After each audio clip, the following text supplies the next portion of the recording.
Halo pemirsa, kembali lagi bersama saya Katarina Amelia di Wanyu Sore.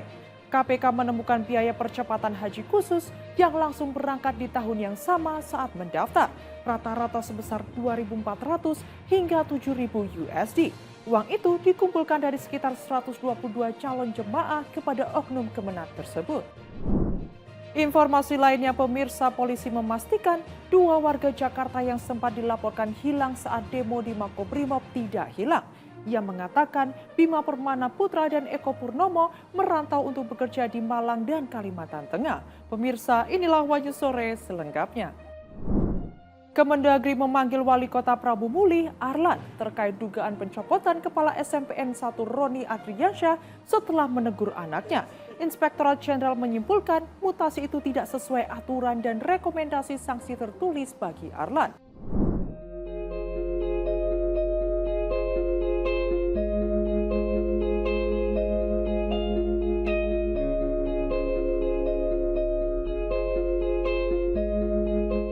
Wali Kota Prabu Mulih Arlan dipanggil Kementerian Dalam Negeri atau Kemendagri terkait dugaan tindakan pencopotan.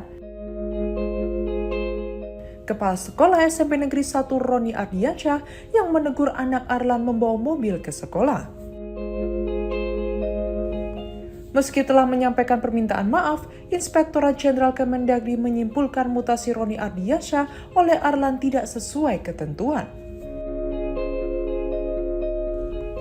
Inspektur Jenderal atau Irjen Kemendagri Sangmade Mahendra Jaya menjelaskan tindakan yang dilakukan oleh Arlan tidak sesuai ketentuan pasal 28 Peraturan Menteri Pendidikan Dasar dan Menengah Nomor 7 Tahun 2025 tentang penugasan guru sebagai kepala sekolah. Ia menambahkan mekanisme pemberhentian kepala sekolah tidak dilakukan melalui aplikasi SIM KSP SPK atau Sistem Informasi Manajemen Kepala Sekolah dan Tenaga Kependidikan. Atas temuan itu, Mahendra akan memberikan rekomendasi kepada Menteri Dalam Negeri atau Mendagri Tito Karnavian, salah satunya terkait pemberian sanksi tertulis. Sanksi tertulis merupakan sanksi tahap awal sesuai mekanisme pembinaan aparatur.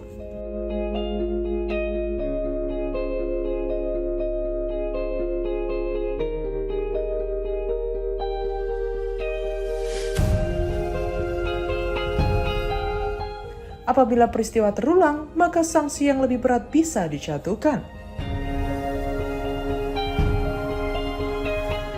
Dalam pemeriksaan yang berlangsung selama 7 jam itu, Kepala Sekolah SMP Negeri 1 Roni Ardiansyah juga dihadirkan. Narasi pencopotan Roni sebagai kepala sekolah akibat menegur anak Wali Kota Prabu Mulih yang memarkirkan mobil di lapangan sekolah viral.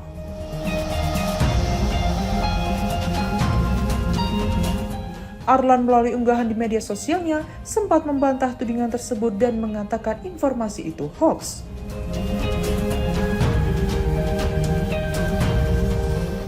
Ia mengatakan sempat menegur Roni namun mengklaim tidak berkaitan dengan anaknya, melainkan siswa lain. Belakangan pencopotan dilaporkan batal dan Roni kembali bertugas di sekolah.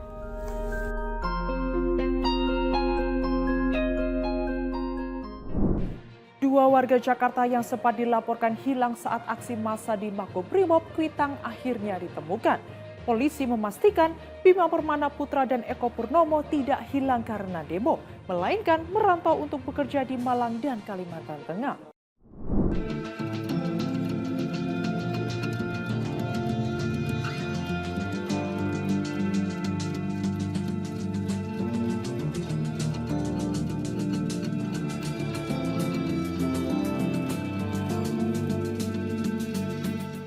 Dua orang warga Jakarta sempat masuk dalam daftar orang hilang usai adanya gelombang aksi massa. Di kawasan Makobrimob Kuitang, Jakarta Pusat pada Agustus 2025 lalu akhirnya berhasil ditemukan. Kedua orang tersebut adalah Bima Permana Putra dan Eko Purnomo yang dilaporkan hilang dan masuk daftar pencarian orang selama kurang lebih 2 pekan. Saat ditemukan, keduanya ternyata tidak hilang saat demonstrasi, melainkan merantau keluar kota untuk mencari pekerjaan.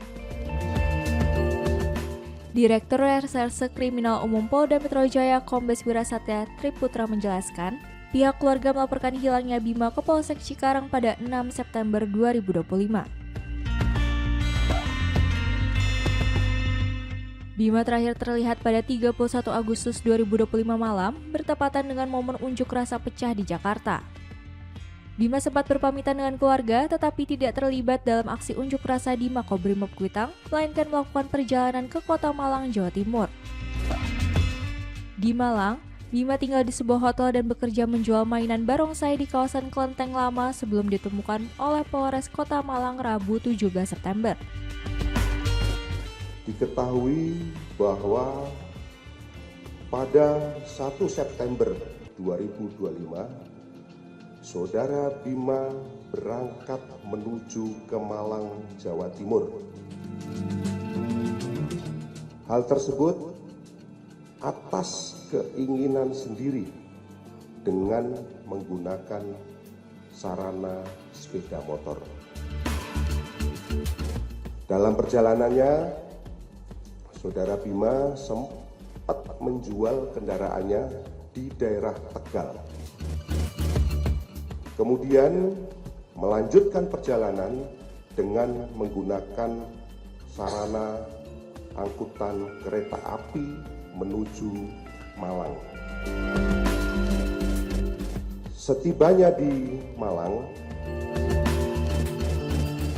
Saudara Bima tinggal selama beberapa lama di sebuah hotel yang kemudian melaksanakan aktivitas berjualan mainan berupa mainan barongsai di kawasan. Sementara, Eko dilaporkan hilang oleh keluarga ke hotline Lembaga Pengaduan Orang Hilang dan Polsek Cempaka Putih pada 3 September 2025. Pada malam hilangnya Eko, dia sempat menonton unjuk rasa di Makobrimob Kuitang, tetapi tidak menjadi bagian masa aksi.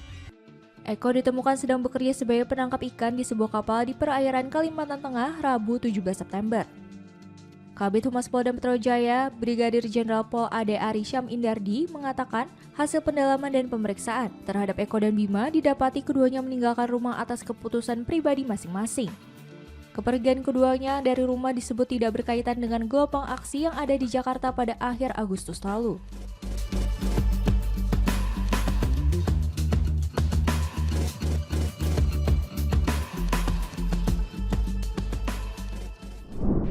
Terdapat momen menarik saat prosesi serah terima jabatan Menteri Pemuda dan Olahraga di Jakarta pada Kamis 18 September.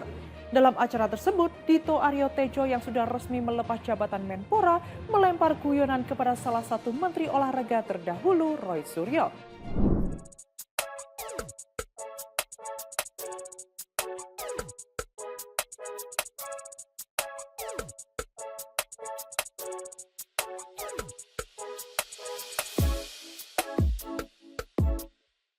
Terdapat momen menarik saat prosesi serah terima jabatan Menteri Pemuda dan Olahraga di Jakarta pada Kamis 18 September 2025.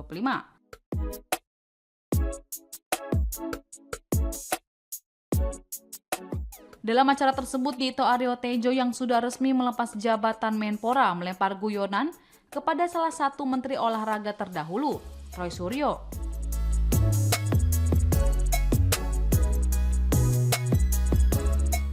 Awalnya, sebelum memberikan sambutan, Dito menyapa para mantan Menpora yang hadir dalam acara sertijab ke Erick Thohir.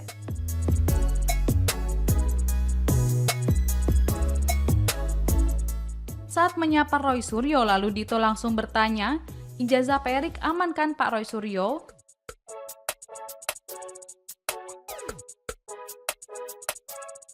Guyonan Dito itu sontak disambut tawa meriah para tamu undangan.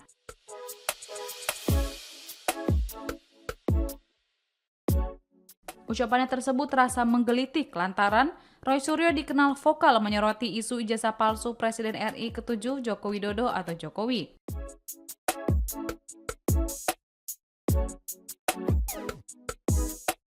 Sehingga candaan itu langsung mengundang gelak tawa para tamu undangan yang hadir.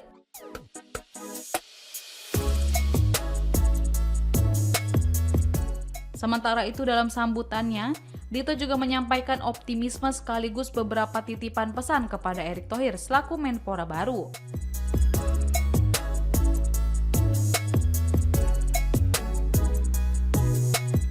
Dito yakin bahwa pengalaman panjang dan kepemimpinan Erick akan membawa olahraga Indonesia semakin berprestasi di kancah dunia.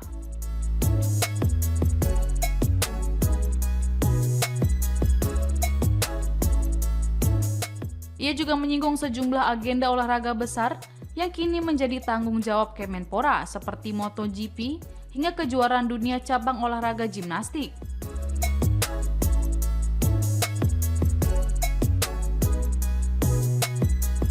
Tak lupa, Dito berharap keberuntungan menyertai Erick Thohir dalam menghadapi agenda besar lain, seperti SEA Games tahun ini di Thailand.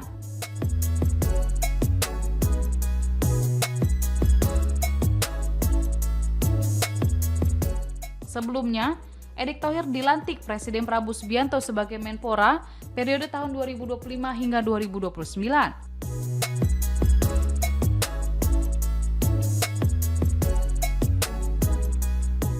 Dalam pidatonya usai Sertijab, Erick menegaskan komitmennya untuk melanjutkan program yang sudah ada, sekaligus menghadirkan inovasi baru di Kemenpora.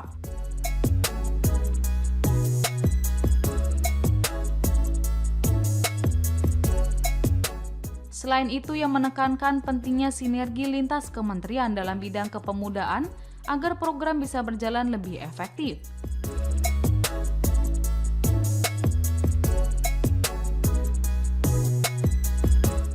Meski kini juga menjabat sebagai Ketua Umum PSSI, Erick menegaskan bahwa dirinya akan memberikan perhatian yang sama kepada semua cabang olahraga, bukan hanya sepak bola.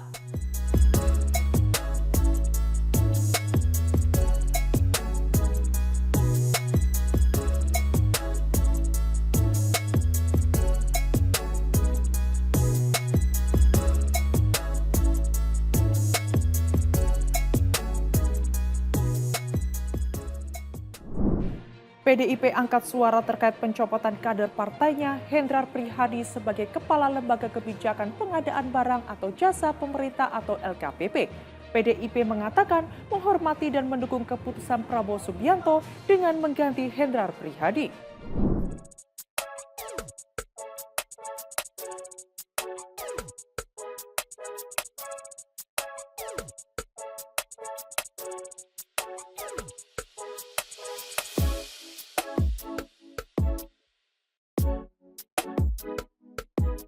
DPP PDIP angkat suara terkait pencopotan kader partainya Hendrar Prihadi sebagai Kepala Lembaga Kebijakan Pengadaan Barang atau Jasa Pemerintah atau LKPP.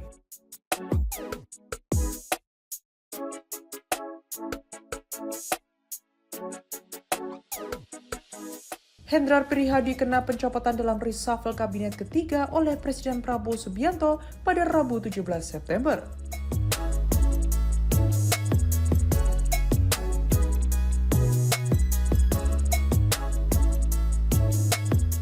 Ketua DPP PDIP Ahmad Basarah mengatakan menghormati dan mendukung keputusan Prabowo dengan mengganti Hendrar Prihadi.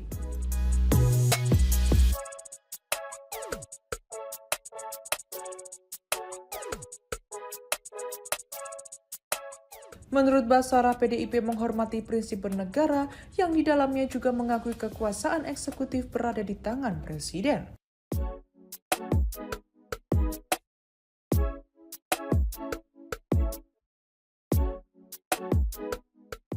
Dengan posisi itu, kata dia, Presiden memiliki wewenang eksekutorial untuk menata kabinet atau pembantu-pembantunya.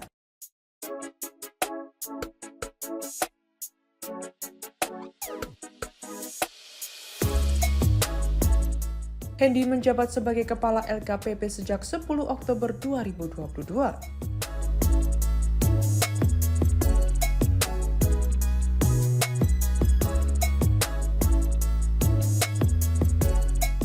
Posisi itu sebelumnya diisi sesama kader PDIP Muhammad Aswar Anas.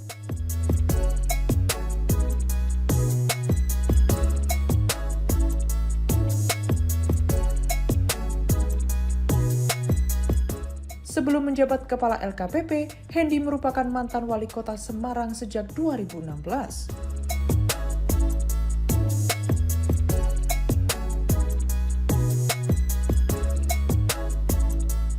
Kini Hendy, sapaan akrabnya, digantikan Sarah Sadika yang sebelumnya menjabat Deputi Bidang Pengembangan Strategi dan Kebijakan LKPP.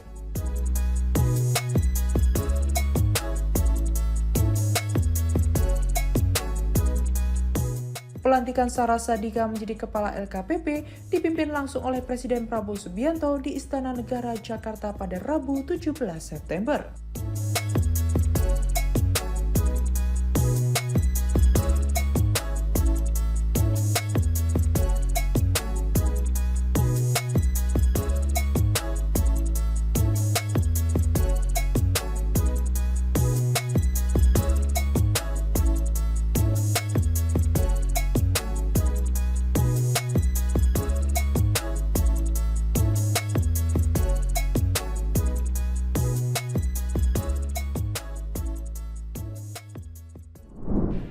RMI-NU DKI Jakarta mendatangi kantor Kementerian Perdagangan di Gambir, Jakarta Pusat.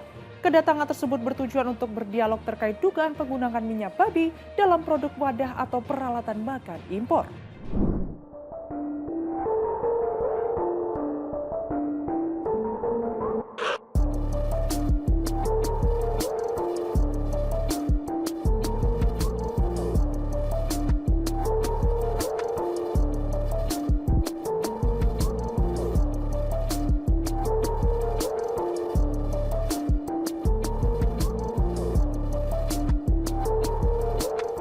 Sejumlah organisasi masyarakat keagamaan bersama Asosiasi Industri Dalam Negeri mendesak pemerintah memperketat pengawasan terhadap impor peralatan makan. Desakan ini muncul setelah temuan laboratorium di Tiongkok menyebut sebagian wadah makan impor diproduksi menggunakan minyak pelumas berbahan lemak babi. Wakil Sekretaris RMI-NU DKI Jakarta, Wafarian Syah menegaskan, pihaknya mendukung program makan bergizi gratis yang dijalankan Presiden Prabowo Subianto, namun menolak keras penggunaan produk impor yang diduga tidak halal.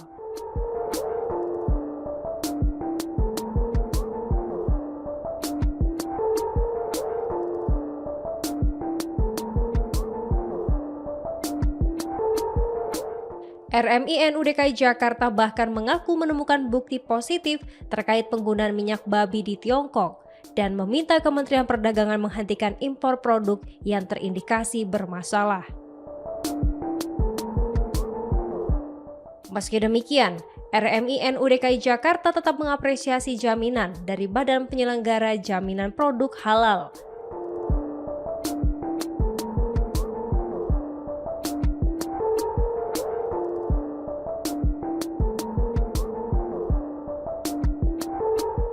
Mereka juga menilai kebutuhan wadah makan dalam negeri sebenarnya mampu dipenuhi industri lokal, sehingga impor tidak diperlukan.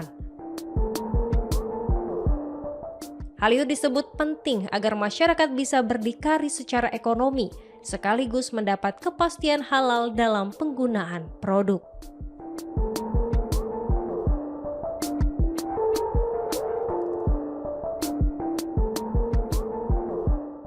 Untuk kronologisnya, kemarin kita ke China, ngelihat langsung prosesnya. Awalnya kita mau impor juga, saya mau impor juga. Nah, akan tetapi kok beda dengan lokal kan? Nah, kalau lokal itu menggunakan minyak nabati, kalau di China itu menggunakan minyak hewani, minyak babi. Dan saya juga meminta MSDS-nya. Dan di MSDS itu ada poin menyebutkan lemak babi dalam kandungan minyak tersebut. Dan minyak ini disampaikan dari mereka untuk menanggulangi reject. Jadi rejectnya sedikit dengan minyak ini. Kalau lokal itu rejectnya banyak. Nanti saya lihatkan juga, saya sampaikan, ada videonya juga. Contoh di Surabaya kemarin itu rejectnya luar biasa karena menggunakan minyak nabati. Tes produksi. Nampaknya sudah digunakan. Nampaknya sudah digunakan. Impor. Ya tempat-tempat dapur itu. Di semua, hampir semua dapur yang 90% menggunakan saat ini digunakan putre itu impor. menggunakan barang impor. Hasil tes laboratorium Iya. itu apa ya? Di Cina Cina Skopindo nggak Di bisa. Sukopindo nggak bisa. Alatnya nggak ada. Kopindo nggak bisa Pak. Nggak bisa, Nggak Sukopindo bisa nggak bisa. memberikan keterangan walaupun sudah ada sertifikasi untuk Ya, mengulangi itu semua. Nggak bisa, Nggak bisa. Alatnya kurang canggih. Lengkap. 90% itu asal dari China aja ya. Ya. Ya, dari impor Cina. Ya. Nah, waktu itu saya konfirmasi juga dari salah satu pabrik itu sudah mengimpor Gubernur Jawa Barat Deddy Mulyadi menepis tudingan menerima gratifikasi dari seorang konglomerat usai videonya viral di media sosial.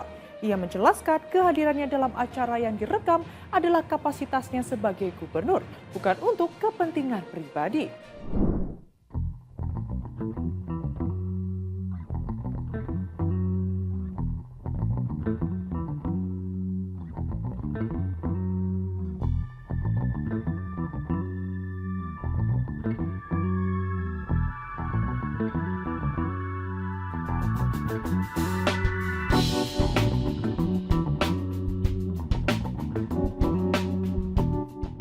Gubernur Jawa Barat Deddy Mulyadi menepis tudingan menerima gratifikasi dari seorang konglomerat usai videonya viral di media sosial. Ia menjelaskan kehadirannya dalam acara yang direkam adalah kapasitasnya sebagai gubernur, bukan untuk kepentingan pribadi. Acara tersebut merupakan program penguatan ekosistem perumahan yang digagas Menteri PKP Marwarar Sirait. Fokus program ini adalah penyediaan rumah murah hingga gratis bagi masyarakat berpenghasilan rendah. Rekaman yang diunggah akun TikTok DPP NCW menuding Deddy Mulyadi menerima gratifikasi sehingga memicu kontroversi. Deddy Mulyadi membantah tudingan tersebut saat menghadiri peluncuran program di Sabuga, Kota Bandung. Program itu mencakup bantuan rumah gratis dari Yayasan Buddha Suci untuk warga Bandung serta kredit rumah murah. Deddy menegaskan bahwa tuduhan gratifikasi dalam video viral itu tidak benar dan menyesatkan. Sebelumnya, jagat maya dihebohkan dengan narasi liar soal dugaan suap dan gratifikasi yang menyeret nama Deddy bersama Marwarar Sirait serta oknum konglomerat. Gubernur dan bupati mengorkestrasi perumahan, kan yang selalu menjadi tuduhan adalah termasuk saya yang dituduh, gitu kan? Saya ketemu Pak Ara saja, acara baru sekarang. Itu pun saya mau datang, tujuannya memberikan bantuan rumah rakyat miskin untuk warga yang dipelopori oleh Yayasan Buddha Suci. Tapi postingannya kan saya mendapat aliran dana gratifikasi. Yang punya rumah bagus Pak Ara yang dituduh saya. Nah, tapi kalau saya langsung di belakang saya jawab, justru saya ini adalah kalau saya bertemu dengan para konglomerat membangun perumahan di Jawa Barat, ingat dalam setiap perumahan yang dibangun ada kekayaan yang diambil, ada peningkatan pendapatan para konglomerat yang diambil. Justru saya mau balik, harus membangun 1 atau 2 kampung yang rumahnya tertata yang itu diperuntukkan untuk orang miskin. Target produksi rumah harus kita hati-hati terhadap penataan ruangnya. Kalau tidak, yang dijanjikan rumah mewah bekam bebas banjir, ketika musim hujan banjirnya 2 meter. Yang terakhir, negara harus mulai membatasi kepemilikan rumah. Kenapa?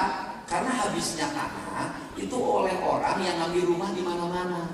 Nah, karena kan rumah mewah itu besar-besar tuh. Jangan sampai rumah yang besar-besar ini itu tidak diisi. Kenapa? Yang isinya juga nggak tahu di mana. Ini jadi orientasinya adalah rumah untuk investasi. Menurut saya investasi jangan di rumah. Kenapa? Membuat mati. Kenapa membuat mati? Dengan investasi bangun rumah, rumahnya kosong, rumahnya nggak ada berisi, buahnya nggak mati, tidak berputar. Investasi lebih baik di KPK menemukan biaya percepatan haji khusus yang langsung berangkat di tahun yang sama saat mendaftar rata-rata sebesar 2.400 hingga 7.000 USD. Hal itu disampaikan KPK saat menyinggung pemerasan oleh oknum Kementerian Agama kepada Khalid Basalamah.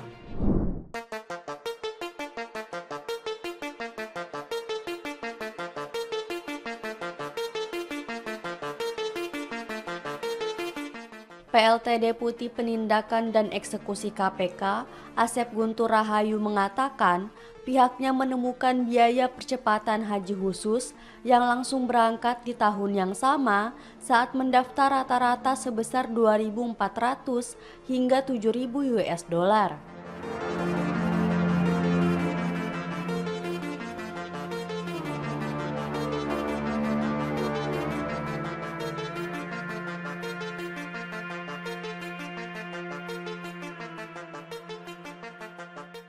Hal itu disampaikan Asep saat menyinggung pemerasan oleh Oknum Kementerian Agama kepada Khalid Basalamah untuk percepatan haji khusus 2024.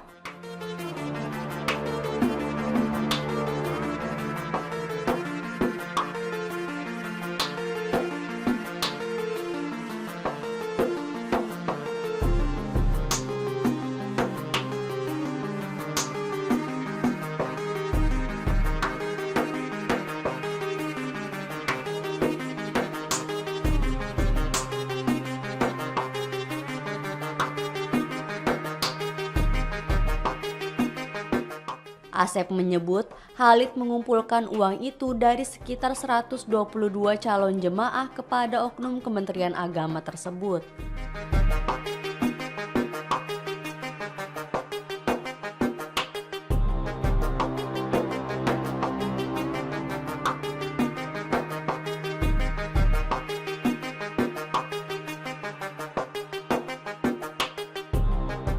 Oknum Kementerian Agama itu memaksa Khalid menyetorkan sejumlah uang setelah oknum tersebut menjanjikan jemaahnya bisa langsung berangkat haji khusus meski baru mendaftar.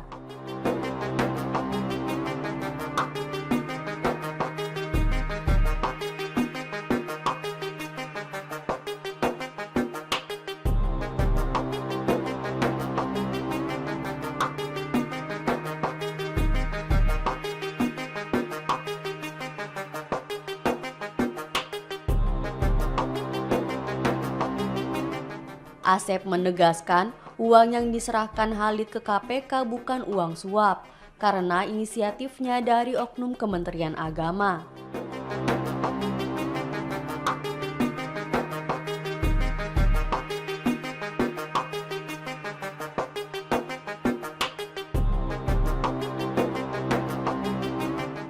Namun uang itu dikembalikan kepada Khalid karena Oknum Kementerian Agama tersebut ketakutan usai DPR membentuk panitia khusus atau pansus haji.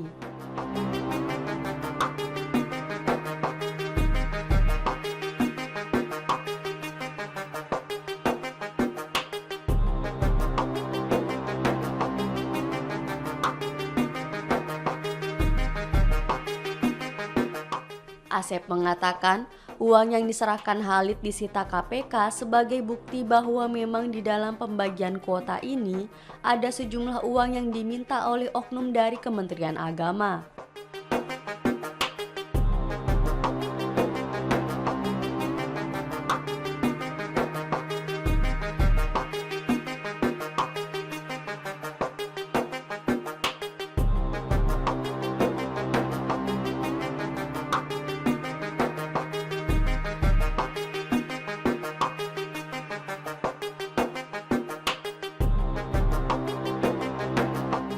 Diketahui, KPK tengah menyelidiki kasus dugaan korupsi terkait penentuan kuota haji tahun 2003 hingga 2004 di Kementerian Agama yang terjadi pada masa Menteri Agama Yakut Khalil Qoumas.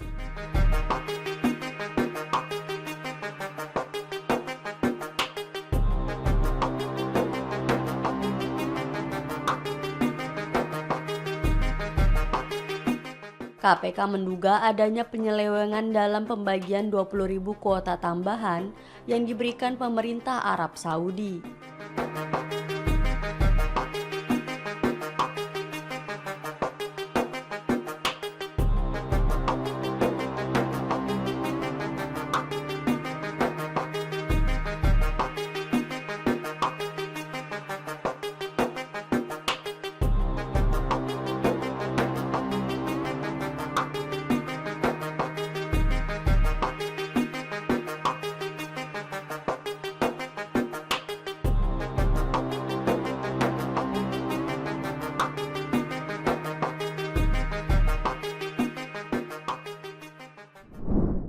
Demikian informasi yang dapat kami sampaikan pemirsa. Terima kasih telah bergabung bersama kami. Saya Katarina Amelia dan seluruh tim yang bertugas mengucapkan sampai jumpa di One News sore berikutnya. Setiap hari pukul 7 malam hanya di kanal YouTube TV One News.com.